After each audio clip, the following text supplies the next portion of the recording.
لا الہ الا اللہ لا الہ الا اللہ لا الہ الا اللہ۔ اس جیسی زالیہ نقشبندیہ میں صحبت کی بہت اہمیت ہے۔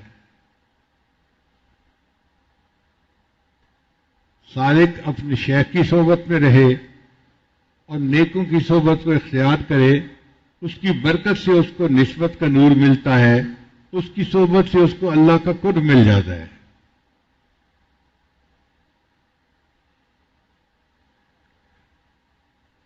حضرت خواجہ سراج الدین رحمۃ اللہ علیہ کا ایک مرید تھا، ان پڑھ تھا، نوجوان تھا اور بڑا صحت مند تھا۔ اس کا نام تھا فتح علی، لیکن چونکہ جاہل تھا، نہ قرآن پاک آتا تھا نہ کچھ اور آتا تھا، تو لوگ اس کو فتو فتو کہتے تھے۔ خواجہ سراج الدین رحمۃ اللہ سے اس کو بہت محبت تھی، عاشق صادق تھا۔ سون سکیسر میں ایک علاقہ ایسا ہے کہ جہاں گرمیوں میں بھی موسم بہت ٹھنڈا رہتا ہے، بہار جیسا موسم رہتا ہے۔ ہمارے حضرت رحمۃ اللہ علیہ کی پیدائش اسی علاقے کی ہے۔ تو وہاں کا ایک رئیس تھا جو حضرت خواجہ سراج الدین رحمۃ اللہ علیہ سے بیعت تھا۔ وہ خواجہ سراج الدین رحمۃ اللہ علیہ کو دعوت دیتا تھا جون جولائی میں، جب سخت گرمی ہوتی تھی۔ حضرت وہاں تشریف لے جاتے اور ٹھنڈا موسم ہوتا اور ملنے والے علماء بھی آ جاتے۔ اس کے دل میں خیال آیا کیوں نہ میں یہاں پہ حضرت کے لیے کوئی جگہ بنا دوں، تو حضرت مستقل خانقاہ ہی بنا لیں اور گرمیاں یہاں گزارا کریں، اور پورے ملک سے علماء گرمیوں کے موسم میں یہاں آ کے اللہ اللہ کیا کریں، مجھے ثواب ملے گا۔ چنانچہ حضرت نے گرمیاں وہاں گزارنی شروع کر دیں۔ خوب مجمع ہوتا، لوگ اللہ اللہ کرتے، اور وہ رئیس بڑا خوش ہوتا کہ لوگ اللہ کے قریب ہو رہے ہیں اور اللہ ان کو نیکی کی طرف آگے بڑھا رہے ہیں۔ اس نے کوئی 200 کنال زمین حضرت کو ہدیہ کر دی۔ حضرت نے وہاں پر ایک چھوٹی سی مسجد بنا دی، ایک کمرہ بنا دیا، اور وہاں پر خانقاہ کا کام شروع ہو گیا۔ اب مجمع بڑھنے لگا۔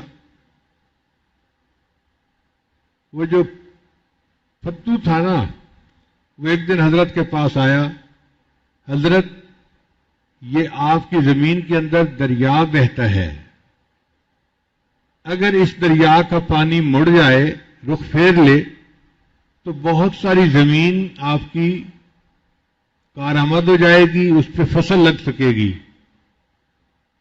تو وہاں پہ ہم گندم لگا سکیں گے اور زیادہ مہمانوں کو بلا کے ان کو ہم یہاں پر ٹھہرا سکیں گے۔ اس زمانے میں ابھی کرینے نہیں آئی تھیں، یہ جو پہاڑ توڑنے والی ہوتی ہیں نا، پتھر توڑنے والی کرینے، زلزال، مرغا مشین جس کو کہتے ہیں، تو مرغا مشین اس زمانے میں نہیں آئی تھی۔ تو حضرت نے فرمایا کہ بھئی پہاڑ کا توڑنا تو بہت مشکل کام ہے۔ اس نے کہا کہ حضرت آپ مجھے اجازت دے دیجئے، میں کوشش کرتا ہوں، دیکھیں کیا صورت نکلتی ہے۔ حضرت نے اجازت دے دی۔ وہ فتو اکیلا اس نے کدال بنا لیا، پیشہ بنوا لیا اور چٹانوں کو توڑنا شروع کر دیا۔ اکیلا بندہ چٹان کو کیا توڑے اور پہاڑ کو کیا توڑے۔ وہ جب پہاڑ کو توڑنا ہوتا تو لوگ اس کو دیکھ کے ہنستے تھے کہ دیکھو بیوقوف لگا ہوا ہے، یہ کریزی آدمی ہے، یہ بس دن رات ایک ہی کام کر رہا ہے۔ اللہ کی شان دیکھیں، اس کو کئی مہینے لگے، اور ایک ایسا دن آیا کہ اس نے ایک ایسی چٹان کو توڑا کہ جس کے توڑنے پر دریا کے پانی نے بہاؤ کا رخ موڑ دیا۔ پہلے پانی ٹکرا کر پھیل جاتا تھا اور زیادہ ایریے سے ہو کے گزرتا تھا، اب پانی جو تھا وہ چٹان کے ٹوٹنے کی وجہ سے قریب سے بہنا شروع ہو گیا اور جو پھیلاؤ تھا وہ کم ہو گیا، تو بہت ساری زمین پانی سے باہر نکل آئی، یعنی ریکلیمڈ لینڈ بن گئی۔ اب اس پہ جب گندم لگائی گئی تو کئی 100 بوریاں گندم کی ہو گئی۔ پتو نے کہا کہ حضرت دیکھیں ہمارے پاس اتنی گندم ہو گئی ہے، ہم تو اور مہمانوں کو بلا سکتے ہیں اور گرمی کے موسم میں اور زیادہ اللہ اللہ کر سکتے ہیں۔ حضرت نے کہا ٹھیک ہے، مگر ان مہمانوں کے لیے یہاں رہائش کے کمرے بھی بنانے پڑیں گے۔ اس نے کہا حضرت آپ ایک دو مستری رکھ لیں اور مزدوری کرنے کے لیے تو میں ہوئی صحیح، میں ان کے ساتھ مزدوری کروں گا اور جلدی جلدی ہم کمرے بنا دیں گے۔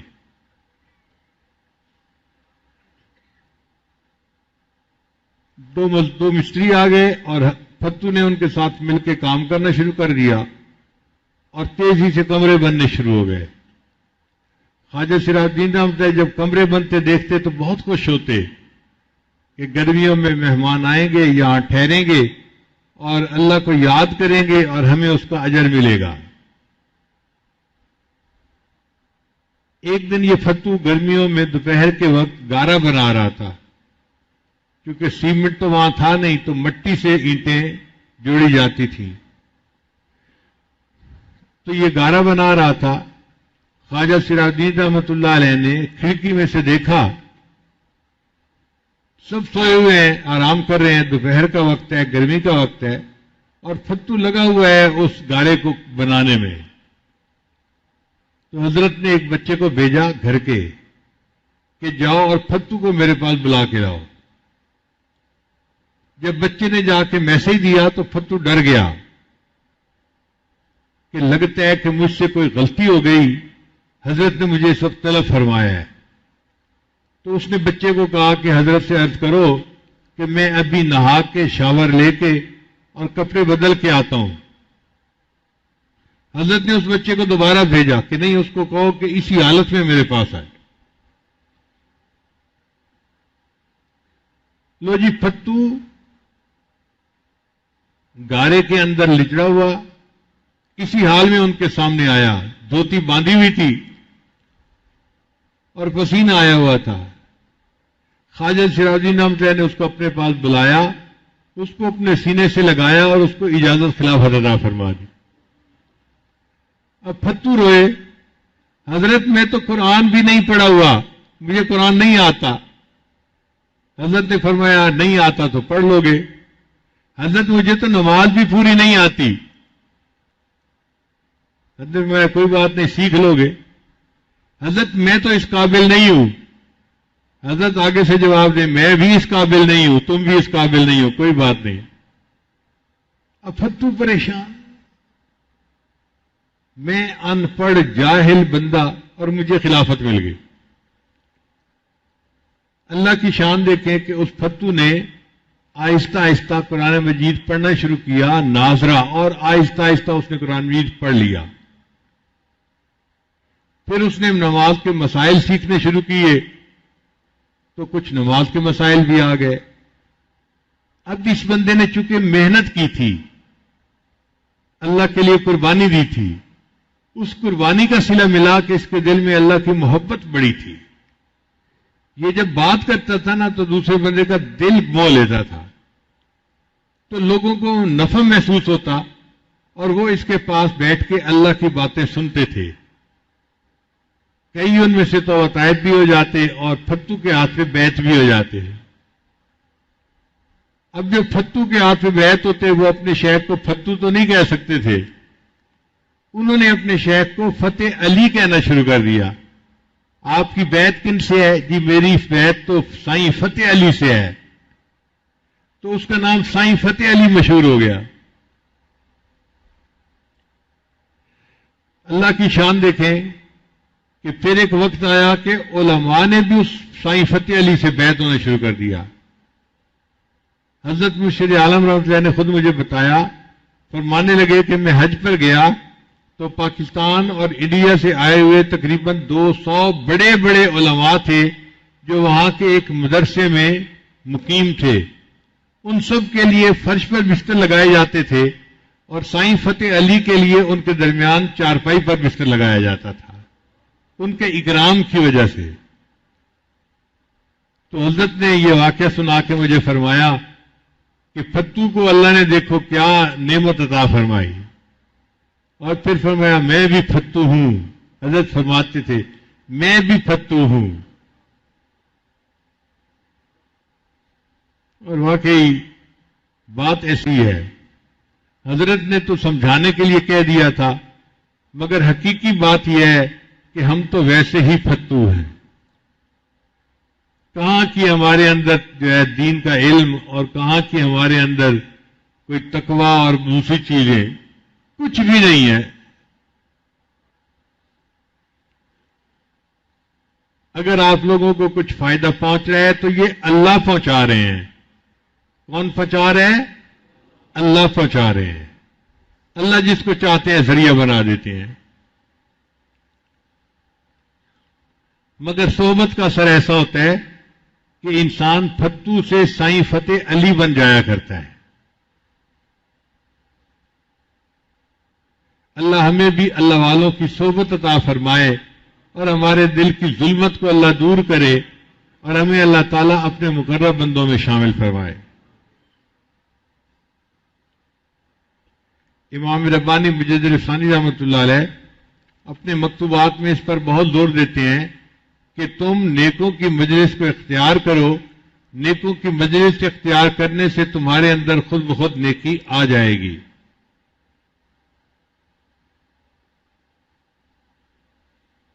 حضرت خواجہ فضل علی قریشی رحمۃ اللہ علیہ کا ایک مرید تھا، دیہاتی تھا، اور بہت عاشق صادق تھا۔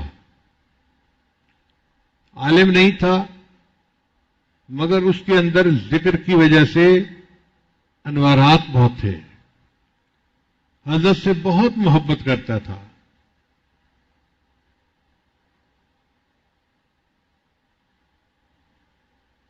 اس نے اپنے گھر میں اپنی بیوی کو کہا کہ دیکھو، اگر گاؤں میں کسی بندے کے یہاں شہد کا چھتا نکلے نا تو تم خرید لینا کہ یہاں سے خالص شہد ملے گا، اور یہ شہد میں اپنے شیخ کو جا کے پیش کروں گا۔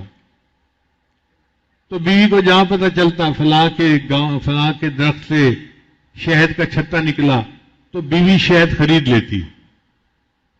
کرتے کرتے ایک مٹکا پورا شہد سے بھر گیا۔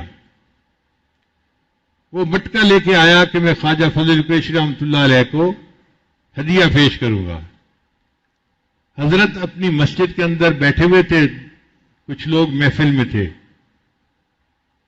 اس نے سر پہ مٹکا اٹھایا ہوا ہے مٹی کا، اور جیسے ہی آیا اور شیخ کے اوپر اس کی نظر پڑی تو محبت نے جوش مارا، اور اس سے بیلنس قائم نہ رہ سکا۔ تو اس نے حضرت کو پکارا حضرت، اور ساتھ ہی مٹکا جو تھا وہ زمین پر آ کر گرا۔ اب شہد سارا زمین کے اوپر پھیل گیا۔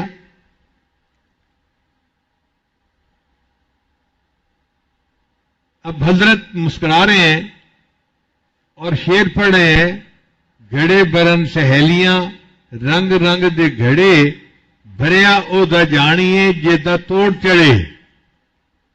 کہ سہیلیاں گھڑے تو بھرتی ہیں پانی کے، مگر بھرا تو اس کو سمجھیں گے جو اپنے گھڑے کو منزل تک پہنچائے۔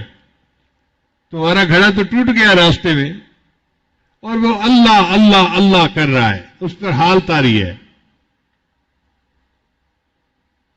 حضرت خواجہ فضل قریشی رحمۃ اللہ علیہ کبھی کبھی اپنی موت کا تذکرہ کرتے تھے۔ فقیرو، ہم یہاں پر فانی ہیں، ہم نے چلے جانا ہے، مر جانا ہے۔ اب وہ عاشق صادق جو تھا نا، اس سے یہ بات برداشت نہیں ہوتی تھی۔ حضرت فرمانے لگے کہ وہ ایسا عاشق صادق تھا کہ ایک دن حضرت موت کا تذکرہ کر رہے تھے تو بیٹھا بیٹھا اٹھ کے آیا، اور آ کے اس نے حضرت کے منہ کے اوپر ہاتھ رکھ دیا۔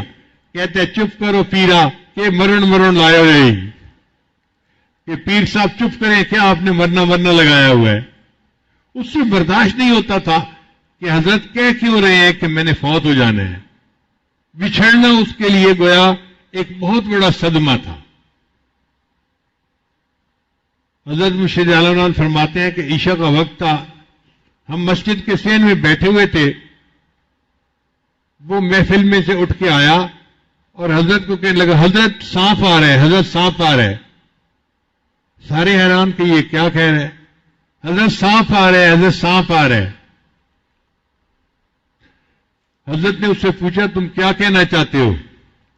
حضرت اجازت ہو تو میں پکڑ کے لاؤں؟ حضرت نے فرمایا ہاں لے آؤ۔ وہ بھاگا ہوا گیا سب کے سامنے، اور جہاں نمازیوں کے جوتے پڑے تھے نا وہاں سے کوئی 2 میٹر لمبا سانپ پکڑ کے لے کے آ گیا، اور جیسے رسی اٹھائی ہوتی ہے نا اس طرح سانپ کو اٹھایا ہوا۔ حضرت یہ دیکھو میں سانپ پکڑ کے آ گیا ہوں۔ پھر پوچھنے لگا حضرت اب اس کو میں چھوڑ آؤں یا مار دوں؟ حضرت نے فرمایا چھوڑ آؤ کہیں بہتر ہے۔ وہ سانپ کو پکڑ کے لے گیا اور کہیں چھوڑ کے آ گیا، سانپ نے اس کو کاٹا نہیں۔ ایسا عاشق صادق تھا۔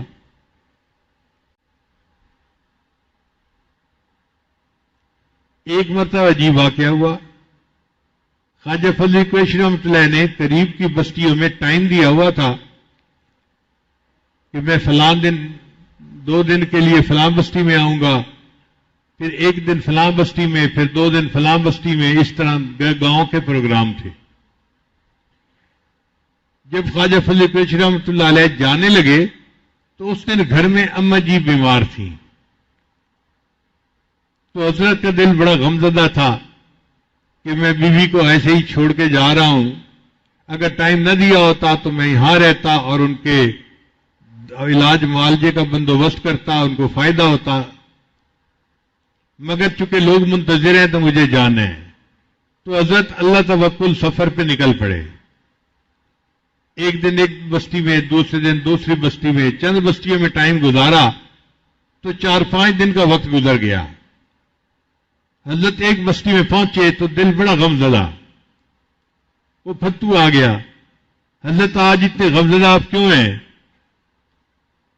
حضرت نے فرمایا کہ بھئی دیکھو میرے اہل خانہ بیمار تھے جب میں چلا تھا، اور 4-5 دن گزر گئے، مجھے نہیں پتا بیماری بڑھ گئی ہے یا کم ہو گئی ہے، اس لیے میرا دل غمزدہ ہے کہ کوئی طریقہ ہوتا کہ میں اپنے اہلیہ کا حال معلوم کر لیتا اور مجھے تسلی ہو جاتی۔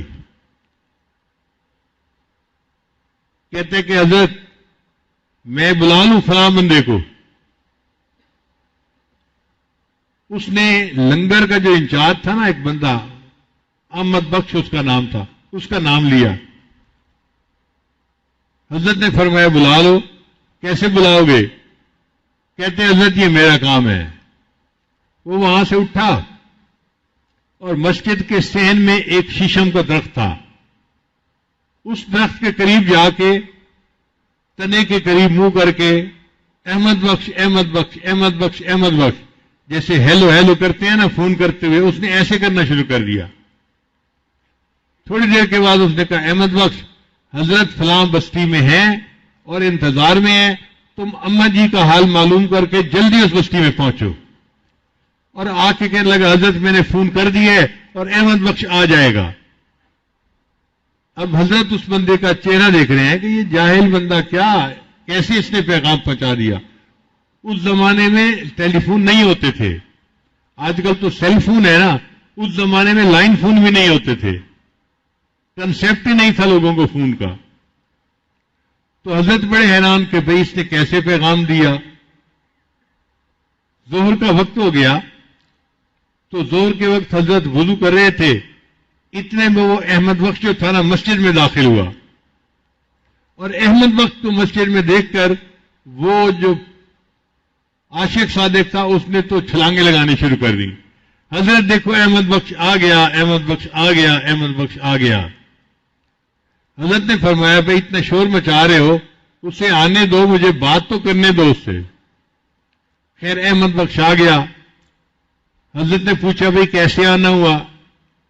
کہنے لگا حضرت آپ کے اہلیہ کی طبیعت بہت بہتر ہے اور انہوں نے پیغام دیا ہے کہ آپ اپنا پروگرام مکمل کر کے آئیں، میں بالکل ٹھیک ہوں، پریشان نہ ہو۔ حضرت نے فرمایا بھائی جھوٹے جی پیغام پہنچا کیسے؟ کہنے لگا حضرت یہ نہ پوچھو آج میرے ساتھ کیا بنی۔ حضرت نے فرمایا بتاؤ تو صحیح. کہنے لگا حضرت صبح کا وقت تھا, میں باہر نکلا اپنی بستی سے کہ قضائے حاجت سے فارغ ہوتا ہوں دیہات میں. میں جو ایک درخت کے قریب جا کے بیٹھنے لگا تو درخت میں سے آواز آئی, احمد بخش احمد بخش احمد بخش احمد بخش. کہنے لگا میں تو ڈر گیا, کوئی جن بیٹھا ہوا ہے جو میرا نام جانتا ہے. میں بھاگا وہاں سے. اب میں دوسری جگہ جا کے کھڑا ہوا تو قریب کے درخت سے پھر آواز آئی, احمد بخش احمد بخش احمد بخش. میں جہاں جاتا ہر درخت سے احمد بخش کی آواز آتی. میں تو پسینے میں نہا گیا. پھر میں نے دیکھا کہ یہ آواز تو اس عاشق صادق کی ہے, تو میں نے ہمت کر کے جواب دیا عاشق صادق کو کہ اچھا تو کہنا کیا چاہتا ہے؟ تو اس نے میرے ساتھ بات کی, حضرت فلاں بستی میں ہیں اور اپنی اہلیہ کی حالت معلوم کرنا چاہتے ہیں, تم معلوم کر کے جلدی وہاں پہنچ جاؤ. میں وہاں سے گھر آیا, اما جی کا حال معلوم کیا اور معلوم کر کے پیدل چل کے اب میں آپ کے پاس حاضر ہو چکا ہوں. یہ عاشق صادق صاحب تھے.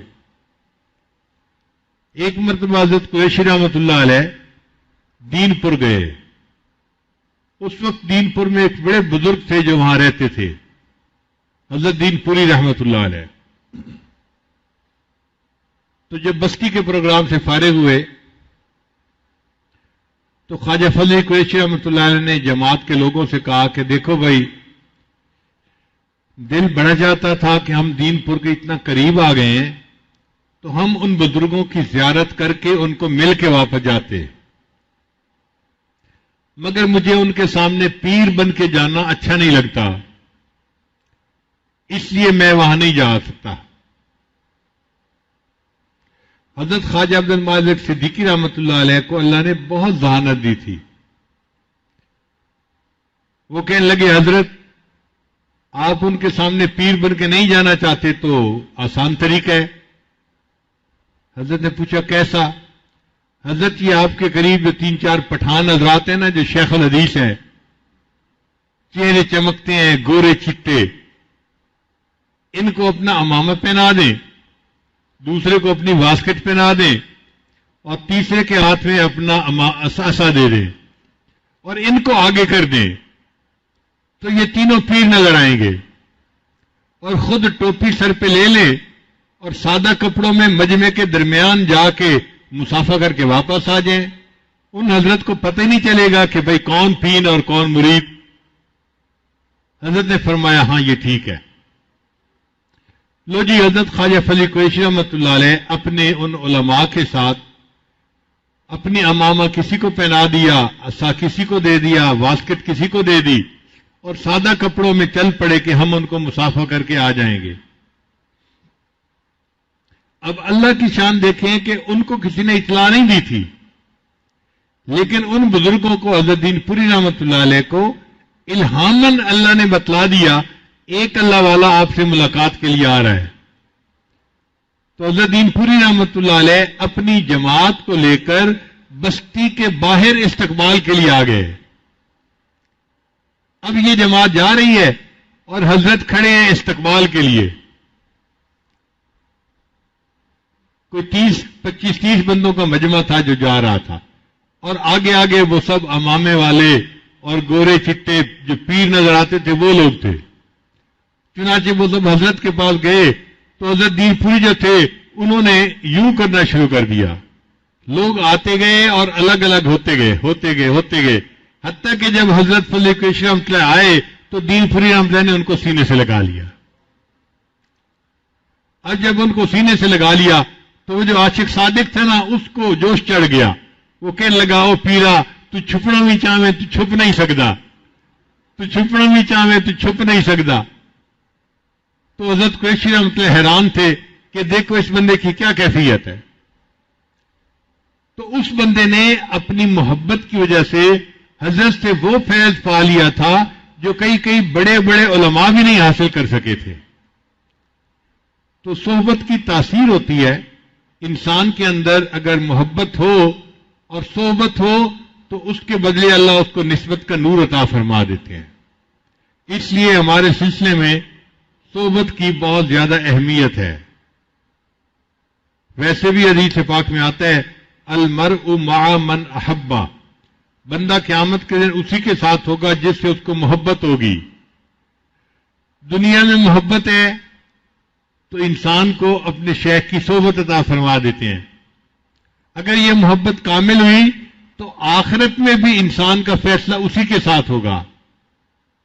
حدیث مبارکہ میں آتا ہے من احب قوما علی اعمالہم حشر بہم، کہ جس بندے نے کسی قوم سے ان کے عملوں کی وجہ سے محبت کی، اللہ قیامت کے دن اسی قوم کے ساتھ اس بندے کا حشر کریں گے، اگرچہ اس کے عمل اتنے اچھے نہیں ہوں گے۔ اب آپ بتائیے کہ ہمیں اللہ والوں سے اس لیے محبت ہے کہ وہ اللہ والے ہیں، یہی وجہ ہے نا؟ بتائیے بھائی، کوئی کاروبار تو نہیں نہ ہوتا، نہ کوئی دنیا کی غرض ہوتی ہے، محبت کی وجہ کیا ہوتی ہے؟ اللہ کی محبت ہوتی ہے، وہ اللہ سے محبت کرتے ہیں، اس وجہ سے ہم ان سے محبت کرتے ہیں۔ تو من احب قوما علی اعمالہم میں ہم شامل ہوں گے۔ اللہ فرماتے ہیں حشر بہم، ان لوگوں کو ہم قیامت کے دن ان اللہ والوں کے ساتھ حشر کریں گے، اس محبت کی وجہ سے جو ان کو ان کے ساتھ تھی۔ اگر اس محبت کی وجہ سے ہمارا قیامت کے دن ان اللہ والوں کے ساتھ حشر ہوتا ہے تو بتائیے اس سے بڑی خوش نصیبی اور کیا ہو سکتی ہے؟ پھر موت سے کیا ڈرنا، بجائے اس کے کہ موت کل آئے ہمیں آج آ جائے۔ اگر اللہ والوں نے محبت میں آنی ہے نا تو کل کی بجائے آج آئے، اور اللہ ہمیں قیامت کے دن ان اللہ والوں کی صحبت جو ہے وہ محبت میں کھڑا کرے اور ان کے زمرے میں ہمیں اٹھائے۔ تو دعا ہے اللہ تعالیٰ ہمیں اپنی زندگی اللہ والوں کی صحبت میں گزارنے کی توفیق عطا فرمائے، اور اللہ ہمیں ان کے رنگ میں اچھی طرح رنگ دے، اور ہمیں اللہ تعالیٰ اس محبت کے صدقے قیامت کے دن اللہ والوں کے خدام میں شامل فرمائے۔ وآخر دعوانا ان الحمد للہ رب العالمین۔ اس لیے جو شخص علم حاصل کرتا ہے وہ اس وقت تک نبی علیہ الصلوۃ والسلام کا وارث نہیں کہلا سکتا جب تک کہ نبی علیہ الصلوۃ والسلام کے سینے میں جو غم تھا اس غم میں سے اس کو کچھ حصہ نہ ملے۔ فقط الفاظ پڑھ لینے سے ورثۃ الانبیاء میں شامل نہیں ہو سکتے۔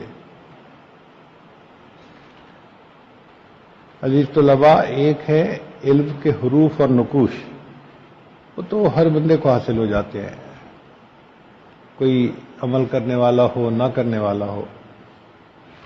ایسا بھی ہے کہ دنیا میں کافر انگریزوں نے قرآن پاک کے ترجمے لکھے ہیں، حالانکہ قرآن پاک پہ ان کا ایمان نہیں ہے، مانتے نہیں ہیں قرآن پاک کو، لیکن عربی انہوں نے سیکھی اور عربی کی بنیاد پہ انہوں نے قرآن پاک کا ترجمہ لکھ دیا۔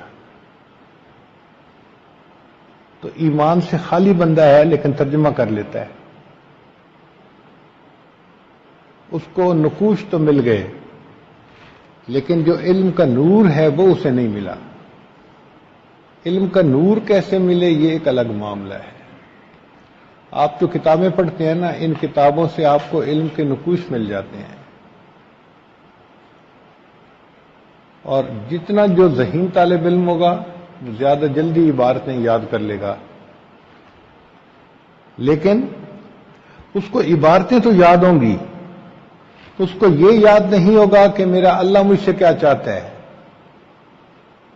اللہ تعالیٰ کی منشا کیا ہے، اس کو یہ یاد نہیں ہوگا، عبارتیں یاد ہوں گی۔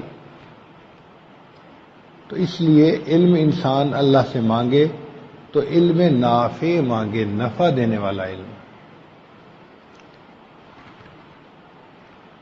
علم نافع مانگے، نفع دینے والا علم۔ علم نفع دینے والا جو ہوتا ہے وہ ایک نور ہے جو انسان کے سینے میں آ جاتا ہے۔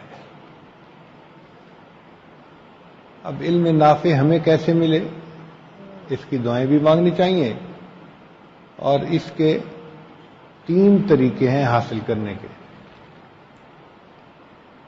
یہ اچھی طرح بات سمجھ لیجئے کہ 3 طریقوں سے علم نافع کا نور انسان کے سینے میں منتقل ہوتا ہے۔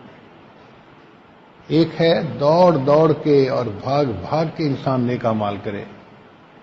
جتنا زیادہ نیکی بھاگ بھاگ کے کرے گا، دوڑ دوڑ کے کرے گا، تو تو نیک اعمال کے کرنے سے اس کو علم نافع ملے گا. اور اس کی دلیل حدیث مبارکہ ہے کہ نبی اسلام نے فرمایا من عامل بما علم ورثہ اللہ ما لم یعلم، کہ جو انسان اپنے علم کے اوپر عمل کرتا ہے اللہ اس کو وہ علم عطا فرماتا ہے جو اس کے پاس نہیں ہوتا. تو یہ جو اللہ علم عطا فرماتے ہیں نا جو اس کے پاس نہیں ہوتا، یہ علم نافع ہے، یہ علم کا نور ہے جو اللہ سینے میں دے دیتے ہیں. تو اس کے مطلب یہ ہوا کہ نیکی بھاگ بھاگ کے کرنا، شوق سے کرنا، یہ علم نافع حاصل ہونے کا ایک ذریعہ ہے. دوسرا ذریعہ ہے گناہوں سے بچنا، کہ انسان معصیت سے خالی زندگی اختیار کر لے، اپنے وجود کے کسی عضو سے گناہ سرزد نہ ہونے دے، نہ آنکھ سے، نہ کان سے، نہ زبان سے، نہ دل دماغ شرمگاہ، اپنے وجود سے گناہ کا ارتکاب نہ کرے. بس جس بندے کو یہ نعمت حاصل ہو گئی اس کو بھی علم ملتا ہے. دیکھیں گناہ سے بچنا یا گناہ کے موقعوں سے بچنا، اس کو تقویٰ کہتے ہیں. اس کو کیا کہتے ہیں؟ تقویٰ کہتے ہیں. اور تقویٰ سے انسان کو علم حاصل ہوتا ہے. اللہ تعالیٰ فرماتے ہیں دلیل، اللہ فرماتے ہیں واتقوا اللہ ویعلمکم اللہ، واتقوا اللہ، اور اللہ سے ڈرو، ویعلمکم اللہ، تمہیں اللہ علم عطا فرمائے گا. وہ جو علم اللہ عطا فرماتا ہے وہ علم نافع ہوتا ہے. تو نیکی بھاگ بھاگ کے کرنے سے بھی علم ملا، اور گناہوں سے بچنے پر بھی علم نافع ملا. اور ایک تیسرا طریقہ ہے اہل اللہ کی صحبت، کہ انسان اللہ والوں کی صحبت میں طلب کے ساتھ بیٹھے، اس سے بھی علم منتقل ہوتا ہے. اب یہ ہے تو عجیب سی چیز، لیکن بات حقیقت ہے. صحابہ کرام رضوان اللہ علیہم مجمعین کو جو علم ملا وہ کتابوں کے ذریعے سے ملا. بتائیں، تھی اس وقت کوئی بخاری شریف، مسلم شریف، ترمذی شریف نہیں تھی نا؟ تو صحابہ کو علم کیسے ملا؟ نبی علیہ السلام کی صحبت مبارکہ سے ملا. تو صحبت سے بھی علم ملتا ہے. سیدہ صدیقہ رضی اللہ تعالی عنہا، انہوں نے نبی علیہ السلام سے جو علم پایا وہ صحبت کے صدقے پایا. اور اتنا علم تھا ان کا کہ لکھا ہے کہ ساری امت کی عورتوں کے علم کو جمع کیا جائے تو سیدہ صدیقہ رضی اللہ تعالیٰ عنہ کا علم ان سب سے بڑھ جائے. چنانچہ ابن قیم رحمۃ اللہ نے لکھا ہے کہ صحابہ کرام کی تعداد تھی 1,24,000. صحابہ کرام کی تعداد تھی 1,24,000، مگر ان میں جو عالم تھے، صاحب فتویٰ تھے نا، وہ 149 تھے، یعنی تقریباً 150 سمجھ لیں. تو 1,24,000 صحابہ میں جو صحابہ صاحب فتویٰ سمجھے جاتے تھے، جن سے باقی صحابہ مسئلہ پوچھ کے عمل کرتے تھے، ان کی تعداد 149 تھی. وہ عالم صحابہ کہے جاتے تھے. اور وہ فرماتے ہیں کہ ان 149 میں سے 14 تھے جو عالم تھے. وہ 14 اتنے بڑے عالم تھے کہ جب ان کا قول آ جاتا تھا تو باقی اپنے قول سے رجوع کر لیتے تھے. ان کا علم اتنا زیادہ تھا. 149 میں سے جو 14 تھے نا وہ بڑے عالم تھے. اور ان 14 صحابہ میں سے ایک ام المومنین عائشہ صدیقہ رضی اللہ تعالی عنہا تھی. تو آپ دیکھیں کتنا علم ہوگا ان کے پاس. یہ علم ان کو کہاں سے ملا؟ کتابوں سے نہیں ملا، یہ نبی علیہ السلام کی مبارک صحبت سے ملا. تو علم حاصل ہونے کا تیسرا ذریعہ صحبت ہے. چنانچہ ایک مرتبہ ہمارے 2 بڑے دارالعلوم تھے اکابر کے، ایک دارالعلوم دیوبند اور ایک دارالعلوم سہارنپور. جب امتحان کا وقت آتا تھا تو سہارنپور کے اساتذہ دیوبند کے طلباء کے امتحان لیا کرتے تھے جا کر، اور دیوبند کے اساتذہ سہارنپور کے طلباء کا امتحان لیا کرتے تھے. یہ ترتیب چلتی تھی. ایک مرتبہ حضرت شیخ الہند رحمۃ اللہ علیہ دارالعلوم دیوبند کی طرف سے ممتحن بن کے سہارنپور تشریف لے گئے. وہاں ایک لڑکا تھا جو حضرت مولانا خلیل احمد سہارنپوری رحمۃ اللہ علیہ سے بیعت بھی تھا اور ان کا خادم بھی تھا اور ان کی خوب خدمت کرتا تھا. اب جب خدمت ہر وقت کرتا رہتا تھا تو صاف ظاہر ہے کہ وہ علم میں اتنا زیادہ مضبوط نہیں تھا. چنانچہ سہارنپور کے ایک دو اساتذہ نے اس طالب علم کی شکایت کی کہ یہ صوفی ٹائپ لڑکا ہے، ہر وقت خدمت کرتا رہتا ہے، پڑھائی کی طرف اتنا دھیان نہیں دیتا، تو پڑھائی میں ذرا کمزور سا ہے. چنانچہ وہ طالب علم جب آیا تو حضرت شیخ الہند رحمۃ اللہ علیہ نے ان شکایت کرنے والے اساتذہ کو بھی بلا لیا اور پاس بٹھا لیا. پھر پاس بٹھا کے حضرت نے اس طالب علم سے بڑے مشکل سوال پوچھے. جتنے مشکل سوال پوچھے اس نے بالکل صحیح جواب دے دیا. جب اس نے بالکل صحیح جواب دے دیا تو شیخ الہند رحمۃ اللہ نے فرمایا بھئی آپ تو شکایت کرتے تھے کہ یہ کمزور ہے اور اس کا تو علم پختہ نہیں ہے، اور دیکھیں یہ تو بالکل صحیح جواب دے رہا ہے. تو سہارنپور کے اساتذہ نے کہا کہ حضرت ہمیں یہ لگتا ہے کہ آپ ہی اس کے دل میں جواب القاء فرما رہے ہیں. سوال بھی پوچھ رہے ہیں آپ اس سے، اور سوال پوچھنے کے بعد اس سوال کا جواب بھی آپ ہی اس کے دل میں ڈال رہے ہیں. اب یہ بات کچھ لوگوں کے سمجھ میں نہیں آتی کہ علم ایک سینے سے دوسرے سینے میں کیسے منتقل ہوا، لیکن اگر ہم سمجھنا چاہیں تو سمجھ میں بات آ سکتی ہے. طلباء غور فرمائیں کہ اللہ تعالیٰ کی طرف سے جبریل علیہ السلام پیغام لے کے آتے ہیں، اللہ کا کلام لے کے آتے ہیں، اور نبی علیہ الصلوۃ والسلام سے عرض کرتے ہیں اے اللہ کے حبیب صلی اللہ علیہ وسلم اقرا، آپ پڑھیے. نبی علیہ السلام فرماتے ہیں ما انا بقارئ، میں تو پڑھا ہوا نہیں ہوں، یعنی مجھے پڑھنا نہیں آتا. اب پڑھانے والا کہہ رہا ہے کہ پڑھیے اقرا، اور پڑھنے والے فرماتے ہیں کہ مجھے آتا نہیں. تو جب نبی علیہ السلام نے یہ فرمایا تو حضرت جبرائیل علیہ الصلوۃ والسلام نے نبی علیہ الصلوۃ والسلام کو اپنے سینے سے لگایا. فاخذنی فغتنی،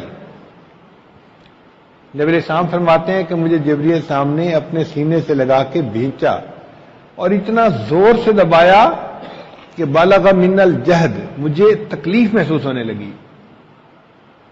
اتنا زور سے جبرائیل علیہ السلام نے نبی علیہ السلام کو سینے سے لگایا.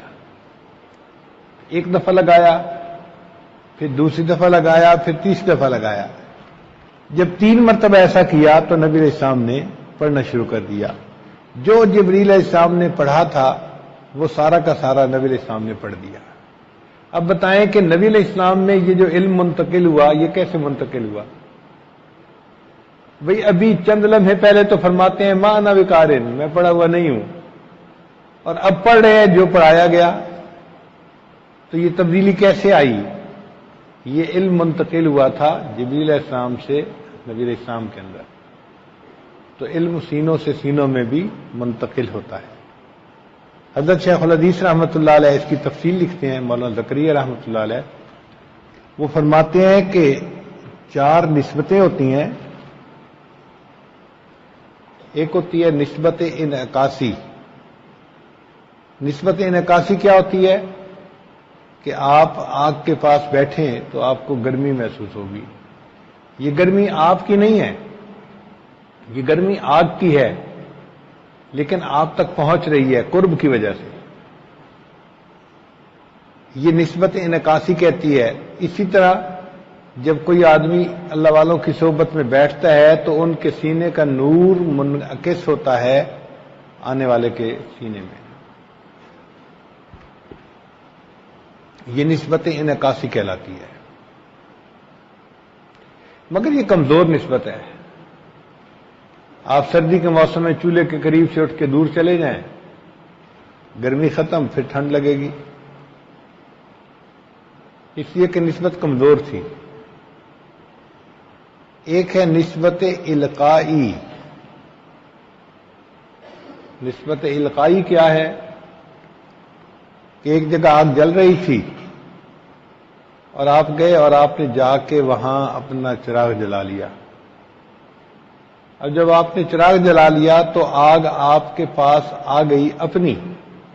اب اس آگ کو آپ بڑھا بھی سکتے ہیں اور اپنے پاس مستقل رکھ بھی سکتے ہیں. یہ نسبت القائی، یہ پہلے کی نسبت زیادہ مضبوط ہے، مگر اس میں بھی کمی ہے. تیل کا خیال رکھنا پڑے گا، بتی کا خیال رکھنا پڑے گا، آگ کے جھونکے سے بچانا پڑے گا، ورنہ آگ کا جھونکا آیا اور آپ کا چراغ بجھ گیا تو آپ کے پاس آگ ختم. ایک اور نسبت ہے، اس کو کہتے ہیں نسبت اصلاحی. نسبت اصلاحی کیا ہے کہ آپ کی زمین تھی ایگریکلچر کی، باغ تھا لگا ہوا، اور اس کے کوئی 2 میل کے فاصلے سے دریا گزر رہا تھا، تو آپ نے دریا سے ایک کھال نکالی جو اپنے باغ تک لے کے آئے. یہ جو پانی آپ کے پاس آیا یہ اب نسبت اصلاحی کہلائے گی، یعنی آپ کے پاس مستقل ایک نہر جاری ہو گئی پانی کی. نسبت الہی کی مثال ہوتی ہے کہ مشائخ کے پاس مریدین آتے ہیں اور ان کی صحبت میں 1 سال 2 سال چند سال رہ کے سسباق لیتے ہیں، ان کی تربیت ہوتی ہے تو ان کی باطنی ترقی ہوتی ہے. یہ نسبت اصلاحی کہلاتی ہے، پھر ان کو خلافت مل جاتی ہے. تو یہ مضبوط نسبت ہے، یہ نسبت اصلاحی کہلاتی ہے. اور ایک ہے نسبت اتحادی.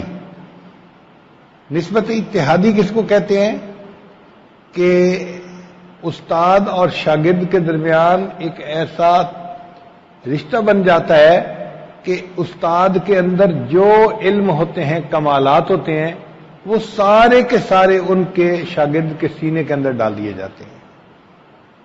یہ نسبت اتحادی کہلاتی ہے. نسبت اتحادی کی 2 مثالیں بڑی واضح ہیں. اگر پرانے زمانے میں مثال دیکھنی ہے تو سیدنا صدیق اکبر عنہ کی دیکھیے. حدیث مبارکہ ہے، نبی صاحب نے فرمایا ما صب اللہ فی صدری الا وقد صببتہ فی صدر ابی بکر. اللہ نے میرے سینے میں جو ڈالا ہے میں نے اسے ابو بکر کے سینے میں ڈال دیا ہے. تو یہ نسبت اتحادی تھی کہ جو نبی علیہ السلام کے سینے میں تھا وہ سب علم حضرت صدیق اکبر عنہ کے سینے میں منتقل ہو گیا. یہ نسبت اتحادی کہلائی. قریب کے زمانے کی مثال سننی ہے تو انڈیا میں ایک بزرگ گزرے ہیں حضرت خواجہ باقی باللہ رحمۃ اللہ علیہ. ان کا ایک نان بائی تھا، خانسامہ تھا، یوں سمجھیں لنگر میں روٹیاں پکانے والا. وہ بڑا مخلص تھا. جب مہمان آتے وہ مہمانوں کو وقت پہ کھانا کھلاتا، ان کی خدمت کرتا. حضرت بڑے خوش ہوتے کہ میرے مہمانوں کا یہ بڑا خیال رکھتا ہے. اب اللہ کی شان کہ ایک دن بڑی آندھی تھی، بارش، موسم خراب تھا اور مہمان آ گئے. تو حضرت فکر مند تھے کہ اس خراب موسم میں ان کو کھانا ہم کیسے پیش کریں گے. تھوڑی دیر گزری تو وہ خانسامہ جو تھے وہ کھانا لے کے آ گئے. حضرت مہمانوں کا کھانا تیار ہے. حضرت کو بڑی خوشی ہوئی کہ اس حال میں بھی اس بندے نے مہمانوں کا کھانا تیار کر دیا. تو حضرت نے اس سے پوچھا کہ تم کیا چاہتے ہو؟ اس نے کہا حضرت بس میں چاہتا ہوں کہ جیسے آپ ہیں میں ویسا بن جاؤں. سمجھدار بندہ تھا. پوچھا کیا چاہتے ہو؟ اس نے کہا حضرت جو آپ ہیں میں آپ کی طرح بننا چاہتا ہوں. تو حضرت نے اس کو محبت سے سینے کے ساتھ لگایا. کہتے ہیں کہ جو حضرت کی کیفیات تھیں وہ ساری کی ساری اس خانسامہ کے اندر منتقل ہو گئی تھی. لیکن یہ چونکہ اس کی اپنی محنت نہیں تھی تو وہ ان کیفیات کو زیادہ دیر سنبھال نہ سکا اور تیسرے دن اس کی وفات ہو گئی. لوگ حیران ہوتے ہیں کہ تیسرے دن اس کی وفات ہو گئی. ایک نوجوان مجھ سے پوچھنے لگا کہ جی نسبت کا پھر کیا فائدہ ہوا، تیسرے دن اگر اس کی موت ہی آ جانی تھی. میں نے کہا شاید سیف اللہ نے مجھ سے پوچھا. میں نے کہا بیٹا اس کو تو تیسرے دن موت آئی میں کہتا ہوں کہ مجھے حضرت باقی باللہ رحمۃ اللہ کی کیفیت ابھی ملے، میں اگلے لمحے مرنے کو تیار ہوں.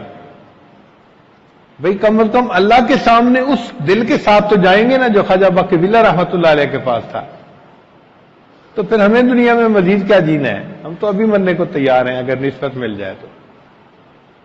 یہ نسبت اتحادی کہلاتی ہے کہ جو شیخ کے پاس کمالات ہوتے ہیں وہ سارے کے سارے مرید میں منتقل ہو جاتے ہیں. تو حضرت شیخ حدیث رحمۃ اللہ فرماتے ہیں، ذرا بات کو سمجھیے گا، کہ جبریل علیہ السلام جب آئے تھے تو نبی علیہ السلام کو نسبت انعکاسی تو پہلے سے حاصل تھی. جب انہوں نے فرمایا اقرا تو نبی علیہ السلام نے فرمایا کہ ما انا بقارئ، تو انہوں نے 3 دفعہ سینے سے لگایا.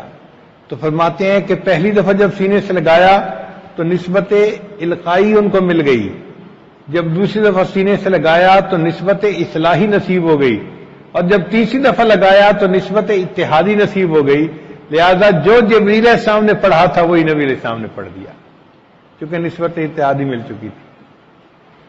تو علم نافع حاصل ہونے کے 3 ذریعے ہیں.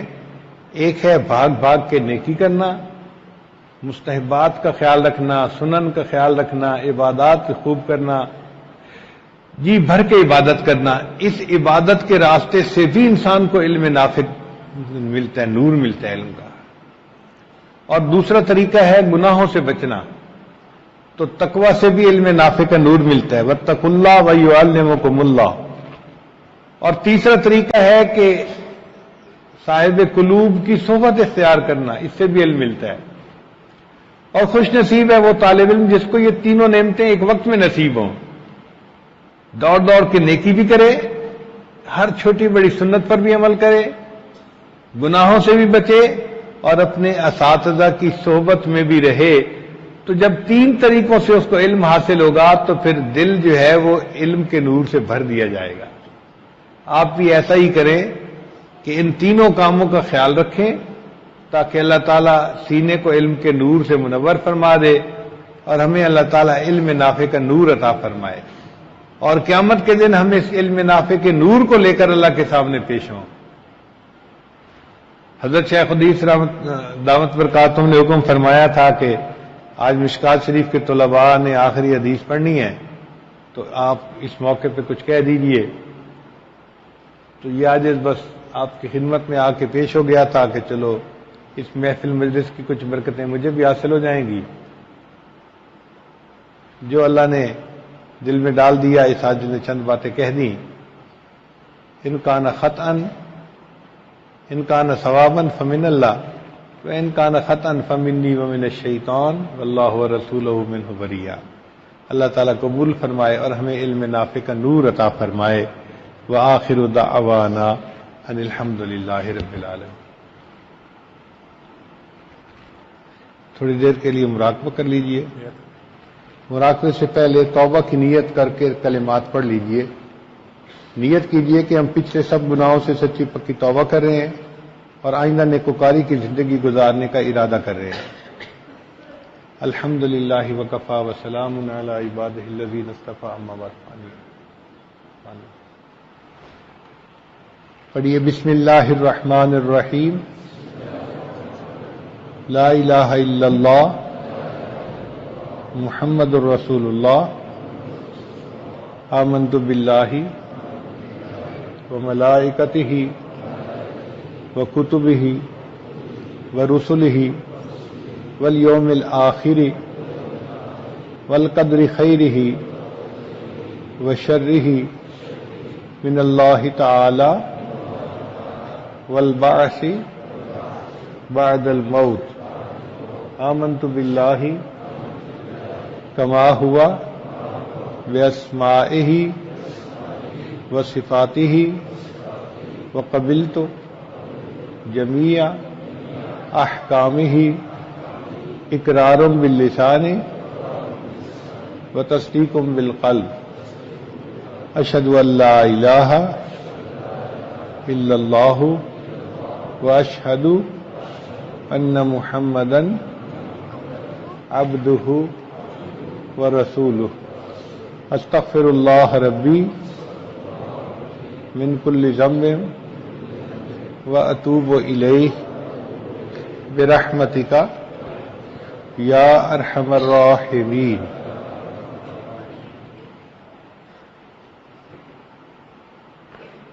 ان کلمات کو پڑھنے سے آپ تو متعارف ہو چکے ہیں، ابھی ہم تھوڑی دیر کے لیے مراقبہ کریں گے۔ سب طلباء آنکھیں بند کر لیں، اللہ کی طرف متوجہ ہو جائیں اور یہ محسوس کریں کہ اللہ کی رحمت آ رہی ہے، دل میں سما رہی ہے، دل کی ظلمت اور سیاہی دور ہو رہی ہے اور میرا دل اللہ اللہ اللہ کہہ رہا ہے۔